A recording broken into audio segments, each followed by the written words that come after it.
پہلا سوال بھائی کا یہ، نام کیا ہے آپ کا؟ سید سعادت علی۔ پہلا سوال بھائی کا یہ ہے، کہتے ہیں ہم نے تبلیغ میں بہت دفعہ سنا ہے کہ قرآن خود نہیں پڑھو، اس سے کیا ہو جاؤ گے؟ گمراہ ہو جاؤ گے۔ دیکھیں قرآن میں دو طرح کی آیات ہیں۔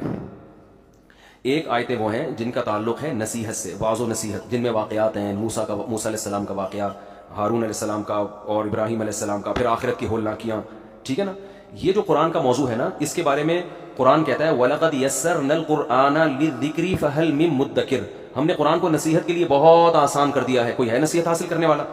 اس میں آپ علماء کے محتاج نہیں ہے، یہ آپ خود پڑھیں، خود سمجھیں، خود موٹیویشن ملے گی، اور اتنا آنا بھی چاہیے۔ دوسرا قرآن کا موضوع ہے مسائل، وراثت کے مسائل ہو گئے، طلاق کے مسائل ہو گئے، نماز کے مسائل ہو گئے، روزے کے مسائل ہو گئے۔